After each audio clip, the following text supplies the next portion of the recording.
disallowance pero ano pa rin sa ICMAO nung na-release yung notice of suspension, di ba? Yes po, Your Honor. Okay. So, doon sa notice of suspension, katulad ng disallowance na sabi mo, kahit wala ka meron, you were made aware kasi nabalitaan mo, pinagbawal ba ng COA yung mga confidential expenses dahil peke o fictitious, gawa-gawa lang yung mga AR? Anong pong notice yung tinutukoy niyo po, Your Honor?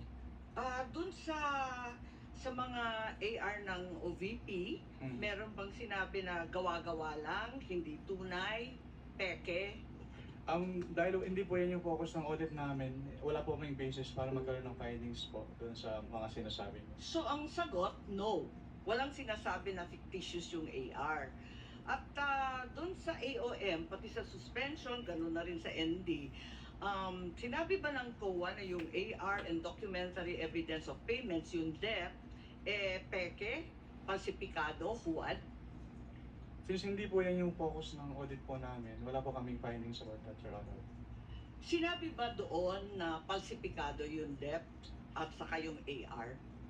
Na it was forged, kumbaga? Wala pong ganong findings, Your Honor. Wala rin, di ba? At doon sa mga pangalan ng mga recipient ng award, tama ba ako sa pagkaintindi na hindi rin sinita ng COA yung mga kakaibang pangalan tulad ng Mary Grace Piatos, Andy Lim, etc. Ang sinabi at binanggit talaga ng COA ay yung mga datos na hindi tumutugma. Tama ba? Since what we do is compliance audit po at wala namang provision yung circular as to the use of aliases, yes po, wala po kaming findings. Kasi sabi mo nga, neither allowed nor prohibited. Tama po. So, doon sa AOM at sa notice of suspension, the names of these reward recipients was never raised by COA. Di ba? Yes po. Tama. Dahil nangyayari talaga na kakaibang pangalan ang binibigay kapag confidential or intelligence fund.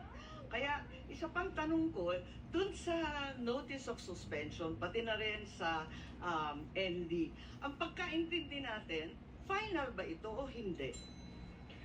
Kapag sinabi po kasing notice of disallowance under the joint circular, meron na pong obligation to restitute agad.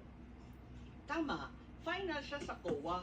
Pero kahit ang desisyon ng COA, pwedeng dalhin sa Supreme Court para maging pinal na pinal. Di po ba? I-clarify ko lang po, kapag dumating na po kasi sa Supreme Court, ang tanging ground na lang po dyan ay grave abuse of discretion amounting to lack or excess of jurisdiction. So wala na pong kinalaman po factual matters. Ganun nga, talaga naman na matters of fact, hindi naman rin na-raise sa Supreme Court, tama ka doon. Pero hindi pinal, pwedeng dalhin sa Korte Suprema. At no point are these final. I-clarify ko lang po yung decision po ng COA to restitute ay hindi po apektado nung pag-file sa Supreme Court. So kahit mag-file po sila ng petition for certiorari sa Supreme Court, kailangan na po nilang ibalik kaagad. Kasi yung pendency po ng petition for certiorari, hindi po niya na-stay yung obligation to restitute. Naintindihan natin yun, pero hindi pa tapos ang kaso. Pwede pang dalhin sa Korte Suprema, hindi po ba? At saka dun sa notice of suspension, balikan ko lang, was there a finding na ginamit sa pansarili yung mga confidential funds ng OVP?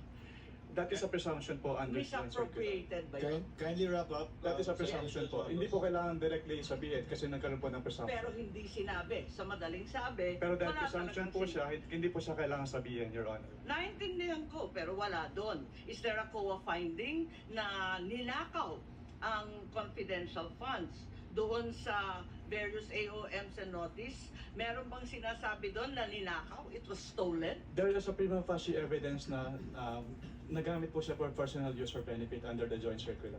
Kaya nga. Kindly wrap up, Senator Judge Marcos. Yes, Available I on am done, but I have questions kung may second round. There will be a round two, and